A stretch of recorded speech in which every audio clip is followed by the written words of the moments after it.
Alaskan Adventures, The Early Years, by Russell Annabel. Anything can happen. In a big game hunt, the unexpected is often the high point of the trip. Stalks are funny that way. There is no end to the odd, fateful, and exasperating things that can go wrong with them. Yet, while the mishaps seem to be the major catastrophes at the time they happen, they usually are good for a lot of laughs later. Take a stalk that Wesley Hendricks and I made in the Castle Mountain country for a black bear. The hazard we encountered that morning was so unusual that a slide rule and an adding machine would be needed to calculate the chances of it ever popping up again. We were crawling around the bottom of a shallow wash and looking over the rim now and then to keep track of the bear. Wesley started sneezing. He knew the bear would hear him and tried to stop, but he couldn't. Finally, when the worst happened, he stood up, wiped the tears from his eyes, and said, "There's some goldenrod around here. I'm allergic to it, and it always makes me sneeze every time I get near it." "It must be something else," I said, "because there isn't a stalk of goldenrod in Alaska." "Oh yeah?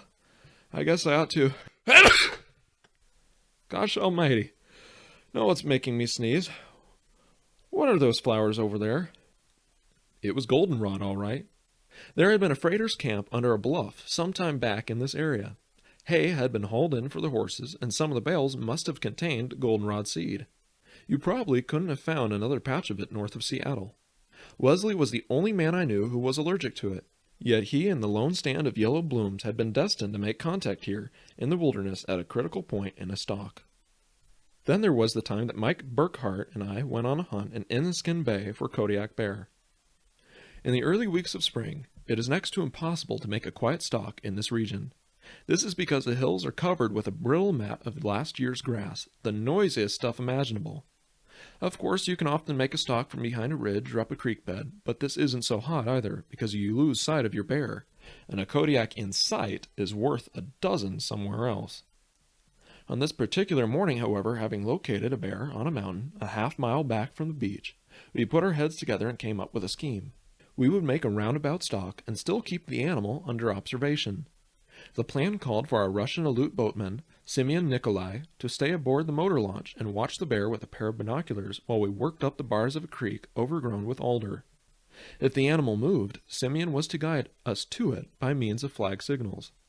It struck me as being a beautiful, foolproof stratagem, and I thought it would probably revolutionize the entire technique of brown bear hunting.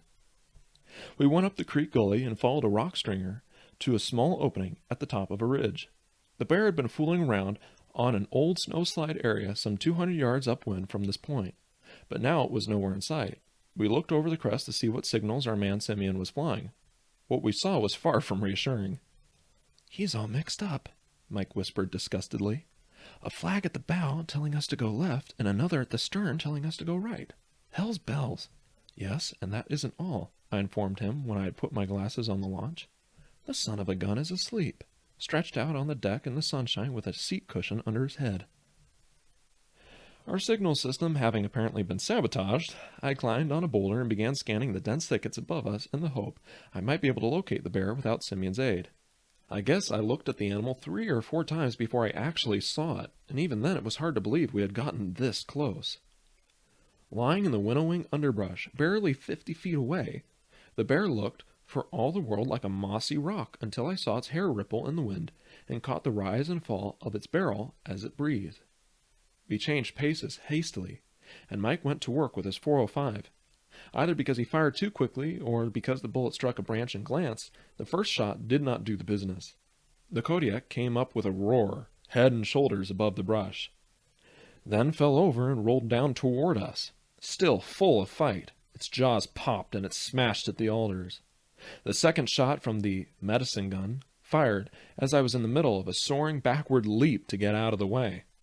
It caught the Kodiak squarely in the side of its massive head, with the decisive effect that endeared the .405 to a generation of bear hunters. "The reason for the extra flag," Simeon explained when we staggered down to the beach with the hide and skull, "was that there were 2 bears up there. The second one came out of the brush just after you left the beach. He was on the left side of the opening at the top of the ridge, and the first one was on the right side. I knew that was where you would come out, so I ran up a flag for each of them, figuring you could take your choice. And then you went to sleep? Mike accused. Well, I had the signals up, didn't I? Simeon replied virtuously. And you got the bear, didn't you? He had us there, but it's still rated as a screwball stalk. Even veteran hunters sometimes become so interested in stalking an animal that they forget there may be other game in the vicinity they have not observed. Larry Benson and I made this mistake one fall in the Talkeetnas with some interesting results. We had spotted 5 rams, 2 with fair to midland heads, on a shale slide under the moraines of a hanging glacier. Ordinarily, a stalk for them would have been easy, but it happened that off to their right, squarely downwind, a band of 30 or 40 ewes was feeding. This meant we would have to work around the band of animals without alarming them before we could advance along the moraines to a point above the rams. A neat trick if we could do it. The first part of the maneuver went through without a hitch. We made our climb under cover of a moss ridge and emerged at the rim of a grassy swale, only a matter of 200 feet or so from the moraine hills. Unluckily, though, this swale fanned out below us to form the meadow in which the ewes were grazing, and there was no way to cross it without exposing ourselves. Having had experience with ewes, I knew it was a dead cinch that if they saw us, they would stampede upwind around the mountain, and Bluey would go our chance at the rams. We thought it over and argued. Finally, we decided that the best thing to do was to wait until the animals were looking in another direction, then make a run for it. We waited, and after a while a parka squirrel whistled somewhere down on the mountainshed, and the entire band turned toward the sound. The route we had selected across the swale lay on a down grade, and the footing was excellent, so we were able to give it everything we had. In fact, I was presently traveling at such an abandoned clip that the upper half of me began to outdistance the lower half. Hoping to remedy this before it got out of hand, I endeavored to slide the last few feet, a stunt that I was rather good at back in my sandlot baseball days. Larry, however, failed to anticipate the break in pace, and tripped over me with a bone-rattling crash. Since he was on top, he naturally got up first, and I was dazed following suit when I heard him say in a hoarse whisper, "Oh, sweet fields of Eden, look what's here, will you?" 12 rams had bounded up from the rock so close to us that I could have sailed my hat among them. One, an old-timer with a broken horn, lowered his head belligerently and struck the shale with his front hoof. It was the only time I had ever seen a ram show even a trace of fight. The others went down the moraine in a scrambling rush, but presently they halted and began milling. I don't know whether this was because they were rattled or because they were waiting for the old fellow. Anyway, they halted. Several of the heads were better than those carried by the rams we were stalking, but there was no time for selection. It was either a split-second choice or no choice at all. Something that gripes a guide more than anything else. You can never be certain until the animal's down that you haven't picked one whose horns are cracked, broomed, or set cattywampus on his skull. Your hunter may even misunderstand you and shoot a 2-year-old. I've seen it happen. You can only whisper, "Take the one behind the third one from the right, and for gosh sake don't shoot him in the neck, because if you do you'll ruin the cape." Or some such advice, and then stand back and pray for the best. In this case I picked a ram that had moved from the huddle and whose head looked long and wide and heavy. The old fellow had turned to run, and the others were starting down at an angle to join him. Then Larry fired. He made a clean kill, and the head was an unusually nice one. It was better than we had expected to take in this region, and certainly a better one than we deserved after the way we had barged into the band. The moral, Larry said, is that a guy ought to make a sheep stalk, as if there were a bunch of rams hiding behind every rock pile. As we just found out, every once in a while, they'll be there. Sometimes a stalk must be made hastily, especially in case of a changing wind or a failing light. But my experience has been that the best general rule is to take plenty of time. A slow stalk is usually a careful one. As a matter of fact, a stalk that has been spoiled can often be salvaged simply by sitting down and waiting for the animal to make the next move or for adverse conditions to improve. For example, there was one I made in the Chugach Lake country for goat. The mountainside on which it took place was typical of all good goat ranges. It was an alder jungle to the snow line, hung with wildly broken cliffs, and slashed by many small streams that plunged to the lake in a series of waterfalls. Because of this scrambled topography, I was unable to check the goat's position after I left the lakeshore. When I reached the meadow in which he had been feeding, he was no longer in view. My first impulse was to head up the mountain on the chance that he had heard me and had started climbing. Then my better judgment told me to stick around a while. The wind was in my favor, I'd eased through the thickets with due regard for the goat's hearing. It didn't seem likely that I'd jumped him. I sat down, and presently, as I watched the ledges and brush clumps about me, I noticed a curious thing. Perhaps 40 feet upwind, at the abrupt lower break of the meadow, a swarm of black flies was dancing in the air. They stayed over the same spot, rising and falling, apparently interested in something just below the rim and out of my range of vision. I stood up and moved forward with the short grass cushioning my steps. I covered half the distance when I saw the goat's horns and then his ears. He was lying on a shelf a few feet under the rim and taking his full leisure in the sunlight that was reflected from the rock wall. This, of course, was sheer luck, with thanks due to the black flies. The point is, if I had let my impatience get the better of me and had gone up the mountain, I would certainly have lost the goat. He would have heard me in the rocks or winded me, and that would have been that. Indians are famous in books and in the movies for being tops in close stalking, and it is true that they often get results where white sportsmen fail. I think this is attributable largely to certain character traits they possess, and that stalking skill, superior or otherwise, hasn't got much to do with it. A good illustration is something that happened one fall at the head of Eklutna Lake. An unusually large, dark, dull grizzly had been seen hanging around the timberline ridges there, and a number of sportsmen from Anchorage and Matanuska had tried for him, but none had managed to get a shot.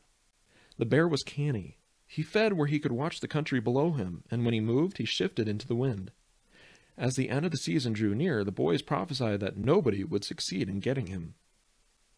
One morning, while I was riding along a ridge crest above the lake with some grub for a party camped over on Peters Creek, I met a Tina hunter named Eklutna John. He had a little fire of caribou moss burning along an old game trail. He was drinking tea from a tin can and gnawing chunks from a strip of dried king salmon. Beside him, rolled up and tied with babochet, was a grizzly hide. The carcass lay a few yards down the trail. "Well, I see you put one over on the white hunters," I said. He nodded. "White man, too much hurry up. They won't stop anywhere. I savvy bear pretty soon come this place. I sit down. Wait. Bembe he come all right." He patted the barrel of his rifle. It was a 30-30 carbine, battered and rusty, the stock held together with a couple of turns of snare wire. "I kill him plenty dead with one shot." "How long," I asked, "did you have to wait?" "Oh, 4 or 5 days," he replied casually. It is hardly necessary to point out that no white sportsman, however patient, would sit on a mountaintop for nearly a week waiting for an animal to walk up and be shot. But the northern brush Indian doesn't look at it that way. Time means a little more to him than it does to the animals he hunts. His skill is no greater than that of the white man's, but he has the ability to wait indefinitely. If he didn't have this asset, he would miss a lot of meals. Over in the Wood River country a short time ago, an incident took place during a stalk I was making that would have given pause, to say the least, to a superstitious person. Buck, Jack, and I had topped Cody Pass with a pack train and were giving the horses a blow on the summit. I glanced down the Healy River side and saw a white animal in a pea vine flat a mile below us. As I was getting out my glasses for a look at it, Buck and Jack speculated about what kind of animal it was. "It's a horse," Jack opined. "Somebody's camped down there and probably doing a little sniping back in the canyons." "Nope, it doesn't move like a horse," Buck said, "and it isn't built right. My guess is that it's either an albino caribou or the biggest doll ram that ever grew hair." I put my glasses on the animal and saw that it was a wolf. As I had never heard of an Arctic wolf being seen this far south of the Barrens, I judged that it was an albino timber wolf. It was feeding on the carcass of a caribou, and its chest and forelegs were stained red with blood. Beside it, invisible to the naked eye at this distance, was another wolf, a brownish animal that looked pup-sized by comparison. Using the caribou carcass as a yardstick, I estimated that the white brute was at least 9 feet long, which meant that his pelt would stretch around 10 feet. "Well, you spotted him," Buck said. "So go on down and try your luck. We'll sit up here and root for you." I ran down the shale pitches, made a 30-degree swing for the wind, and began my stalk across the pea-vine flat. I had scorched along for some 500 yards, using the available cover in the best leather stalking tradition, when a magpie swooped down suddenly and alighted just ahead of me on a rock. It cocked its head, jerked its tail up and down a couple of times, and began cussing me out. At once, the wolves spun around and stood looking toward me in the tense, poised attitude which precedes their headlong flight. There was only one thing to do: start shooting. The distance was a strong 400 yards, but my .270 was loaded with 100 grain ammunition, and I thought I might possibly get one into the white wolf if he gave me half a chance. Standing on the far side of the caribou carcass, he was as bold as a bullseye against the velvety green of the pea vine. For 50 yards behind him there was the dry granite and sandy wash of a creek that flowed out of the pass during the spring thaws. There were no boulders or thickets here, no cover nearer than a half-mile where he could run and hide. As I found him in the ring of my sight, he saw me, swiveled around and streaked down the valley. He ran straight away from me, flowing so smoothly over the level ground that he hardly seemed to move. He made a first-rate target. I took up the trigger slack, was squeezing for the shot, and holding my breath, when he vanished. That was all there was to it. He simply wasn't there anymore. I lowered the gun and stared. It was uncanny. A thing to remind you of old tales of werewolves who disappear when threatened. A moment passed before I realized what had happened. He had turned down the wash, and the granite sand, dazzlingly white in the flood of sunlight, had made a perfect background for his snowy coat. He must have known that this camouflage meant safety, for he followed the bends and crooks of the stream down through the flat to timber. We never saw him again, and since the brown wolf had used his few seconds of grace to make a getaway also, the affair was a 100% flop. It just goes to show, Buck sympathized when I met the pack train at the foot of the pass, that stranger things can happen on a stalk than we have dreamed of in our philosophy. My friend Tex Cobb tells a yarn, allegedly true, about a stalk he and an astigmatic banker made during a moose hunt in the Chickaloon country. It was the banker's first try for Alaskan game, Tex says, and he had a touch of that tradition-hallowed sportsman's malady, buck fever. When they were within shooting distance of their bull, the banker lay down on his stomach, behind a clump of paintbrush, and removed his spectacles to clean them. He wiped them carefully, even meticulously, with some Japanese tissue he carried for that purpose, then tossed his glasses over a ledge and attempted to place the square of paper on his nose. "Can't see a thing," he complained, peering around the stand of paintbrush. "Everything is just a blur. Even if the moose were full of woods... even if the woods were full of moose, couldn't see to shoot one. Damn it, anyhow." Tex says he slid down the face of the ledge and managed to recover the spectacles without spooking the bull. The right lens was broken, but he got around that by turning the spectacles over so that the left lens was on the right side.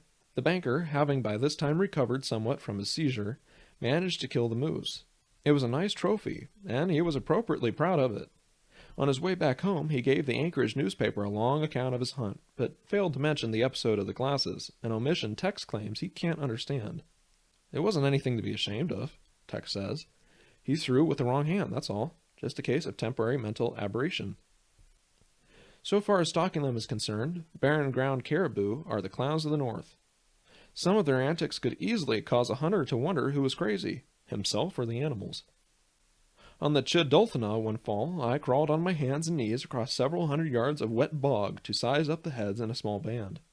I was about to get to work with my glasses when a young cow saw me and trotted straight toward my hiding place. She looked me over carefully at 100 feet, then made a half circle and sniffed at my tracks.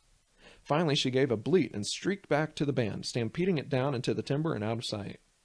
Bulls often do much the same thing when they discover you are stalking them, with the difference that they make a ritual of it. One will leave the herd and approach near enough for a good look at you. Then he'll rear, nose pointed at the sky and forelegs drawn up to his chest like a rampant stag in a coat of arms, and give a loud snort, after which he'll come down in a sharp pivot. Facing away from you, with white flag erect, he'll spread his hind legs and squat low. He holds this odd pose for a moment before he lines out toward the horizons. I've seen herd bulls do this dozens of times, and no doubt there is some reason other than downright goofiness behind it, but I'm sure I don't know what it can be. In the Kantishna one fall, Buck and I saw a band of barren ground caribou give a couple of young Nimrods the thrill of their lives. These chaps, trail acquaintances of ours, had been in the country a year and consequently were hunting without a guide. They had spotted the caribou on a bunch grass bench above Moose Creek, but the animals knew they were being stalked and kept moving back along the bench as the hunters tried to close in. After a while, the lads apparently decided their best bet was to wait until the band was in a more favorable position, before they abandoned the stalk and returned to their horses. Buck and I were eating our lunch on a nearby ridge. We saw them mount and ride into an opening between the creek and strip of pole timber and head back to camp. A moment later, here came the caribou, 300 or 400 strong, streaming down from the bench. With a big, white-maned bull in the lead, they formed a front 50 yards across and pounded pell-mell into the opening, where they were only a stone's throw distant. Then the hunters turned and saw them. I don't know what the boys thought, but they hung the spurs into their horses' ribs and started away from there in a hurry. The caribou passed them easily, then turned and came back on the other side. Neither of the lads fired a shot, although each had his rifle out. When the caribou had run a complete circle around them, the band veered off and went out of sight across the creek.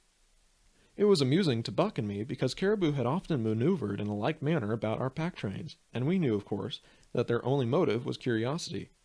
It was plain that the two young sportsmen didn't have any humor in the situation. Until they find out otherwise, Buck said, they'll believe those caribou were out for blood, but lost their nerve at the last moment. You can't blame them. The first time that happened to me, I jumped my horse into a river and swam him across. I think the strangest stalk I ever was part of was one that Doc Niles and I made down the Kenai for a bull moose. We located the animal late in the afternoon, and he was lying some 300 yards away across an open area with his left antler hidden among the overhanging willows. It was a hard setup to figure out. If we made him stand up, he would probably plow into the thickets before we could decide about his head. We couldn't wait for him to get up of his own accord, because the light was going fast.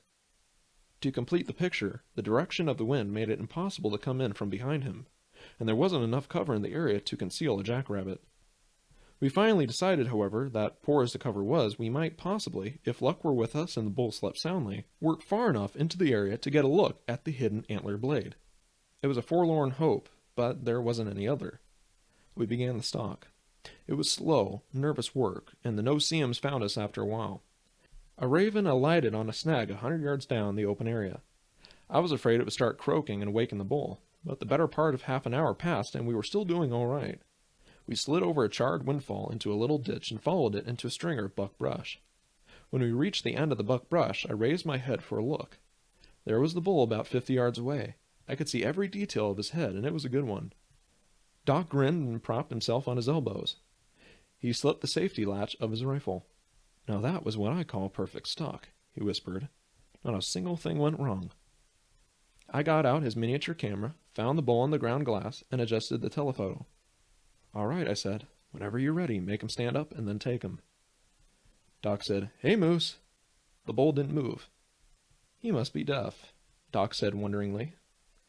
Then he bawled, Hey, get up from there. Still no action. I had a sudden, dreadful conviction. He isn't going to get up, I said. How come? He's dead. He was stone dead and stiff, with the front of his skull crushed. The wound had been received, we decided, in a fight with another bull, for the ground here at the rim of an open area was cut up with tracks and strewn with bloody tufts of hair. As nearly as I could tell, one of the brow tines of the other bull had gone through this animal's skull. It had then been wrenched out at an angle and shattered the whole frontal area of the dead moose. We took off the cape and head and loaded them on our horses.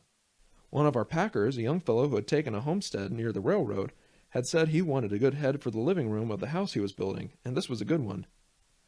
Well, anyway, Doc said as we started back to camp, we had the fun of making a stalk for him, and that's the best part of any hunt. Alright guys, hopefully you enjoyed today's video. Once again, please hit that like, share, and subscribe button. If you click the share button down below and copy the link, that way you can share it to Facebook, Instagram, to anyone who you think would enjoy it, wherever you feel it's appropriate. Whatever you're comfortable with would be great, and that way YouTube knows that you're sharing my video. And if you could please comment down below your thoughts, I would greatly appreciate it. Thank you guys for your support, and I'll see you guys next time.